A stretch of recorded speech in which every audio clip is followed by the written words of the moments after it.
जय सिया राम सारे भक्तजनों को जय सिया राम। मैं राहुल, इस समय कैंची मंदिर में हूँ। आज 7 दिसंबर है और शाम की आरती 5:45 होता है। मैं आपको कराता हूँ महाराज जी की आरती का दर्शन।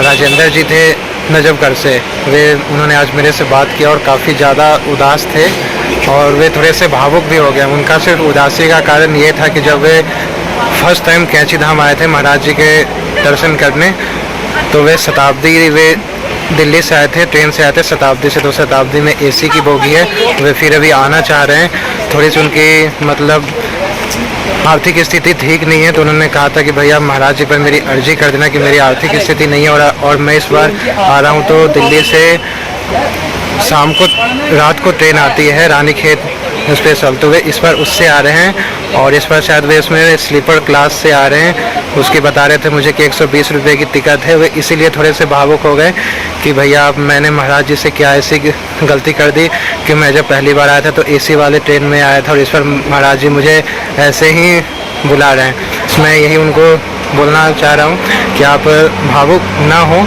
और आप सिर्फ ये मत देखिए कि महाराज जी ने मुझे पहले एसी वाले ट्रेन में बुलाया और अब मुझे महाराज जी जनरल बोगी में बुला रहे हैं। ऐसा कुछ नहीं होता। बस आप अपना मकसद ये बनाइए कि मैं सिर्फ अपने गुरु के दर्शन के लिए आना चाह रहा हूँ। आप थोड़े से कष्ट से आ जाइए, क्या पता महाराज जी आपकी परीक्षा भी ले रहे हो और ऐसी आपसे कोई भी नहीं हुई है गलती कि आपको पहले महाराज जी ने एसी वाले में बुलाया और अब आपको महाराज जी नॉर्मल क्लास में बुला रहे हैं। इसकी कोई टेंशन नहीं और आप ऐसे मत घबराइए। मेरे उनसे काफ़ी देर तक बात हुई और वे जब बात करने लगे तो काफ़ी भावुक भी हो गए थे। मतलब कुछ वे बोल भी नहीं पा रहे थे। बस ये कहते राहुल भैया आप अर्जी कर दो कि मैं जब आऊँ तो एसी वाले गाड़ी में आऊँ, मैं ऐसे नहीं आना चाहता। बस आप अपने अंदर महाराज जी के लिए अपना विश्वास बनाइए कि ये मेरे गुरु हैं और मैं अपने गुरु के दर्शन करने जा रहा हूँ। चाहे आप कष्ट में भी आएँ पर एक बार आप आ जाएँ, अपने गुरु को दर्शन करें। क्या पता इस बार आपको महाराज जी ने जनरल बोगी में बुला रहे हैं, अगली बार क्या पता महाराज जी आपको फ्लाइट से बुलाएं। तो आप भी महाराज जी पर अपना भरोसा बनाइए। मैं थोड़े से अपने बारे में आपको बता देता हूँ। जब मैं दिल्ली में जॉब करता था तो मुझे भी आना होता था कैंची धाम और मैंने अपने टारगेट बनाया था कि मैं महीने में 2 बार महाराज जी के दर्शन करने जाऊंगा। पर मेरी भी इतनी बजट या मेरी भी इतनी उस टाइम आर्थिक स्थिति ठीक नहीं थी कि मैं भी शताब्दी से आ सकता था।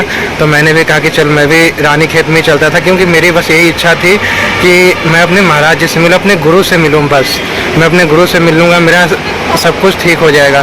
तो आप कभी भी जब एकदम से ट्रेन में आएंगे और रानीखेत ट्रेन ऐसा है कि उसमें अगर आप एकदम से ट्रेन का टिकट कराएंगे तो कभी कंफर्म नहीं होता, उसमें वेटिंग ही चलता है। और मैं जब भी उससे आता था यहाँ महाराज जी के पास कैंची धाम, तो मैं दिल्ली से उसी ट्रेन में आता था रानीखेत ट्रेन में और मेरा कभी भी उसमें टिकट कंफर्म कभी भी नहीं होता था।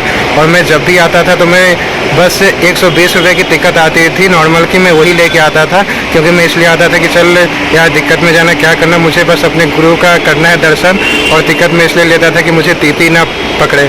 और मैं जब भी आया हूँ कैंची धाम और उस ट्रेन में जब भी आता था तो मैं ट्रेन के बाथरूम के बगल में ही बैठ के आता था, क्योंकि मेरा टिकट हमेशा वेटिंग तक ही होता था, वह कभी कंफर्म नहीं होता था।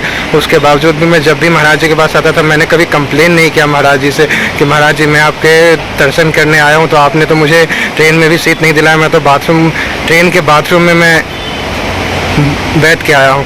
तो इसीलिए आप हमेशा महाराज जी पर अपना भरोसा बना के रखिए और अपने गुरु के सिर्फ दर्शन करिए। उनसे कभी कुछ भी मत मांगिए कि महाराज जी मैं इतनी दिक्कत में आ रहा हूँ और मैं एसी वाली ट्रेन में आऊँ या फ्लाइट में आऊँ। पर मैं सिर्फ ऐसे ही आता रहा और मैंने महाराज जी से कभी कंप्लेन भी नहीं अपना किया कि महाराज जी मैं आपको इतने कष्ट में आपके पास में आया हूँ। चलिए छोड़िए, ये सारी बातें तो होती रहती है, पर मुझे नहीं पता था कि आज महाराज जी की ऐसी कृपा हो जाए कि मैं कैंची धाम में ही रहूँगा। चलिए छोड़िए, मैं अब आरती का भी टाइम हो रहा है। अभी मैं आप लोग के लिए इम्पोर्टेंट नहीं हूँ, अभी आप लोग के लिए सिर्फ महाराज जी इम्पोर्टेंट है। और अभी मैं आपको कराऊंगा महाराज जी की आरती का दर्शन। अब आप लोग करिए आरती का दर्शन।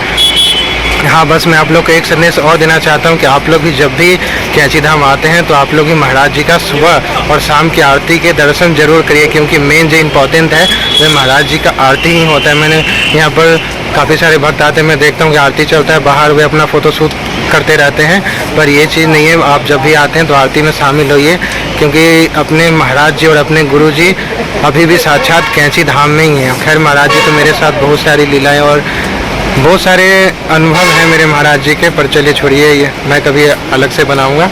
और चलिए अब करते हैं महाराज जी की आरती का दर्शन। अब टाइम भी हो रहा है। जय महाराज जी, जय नीम गुरु बाबा।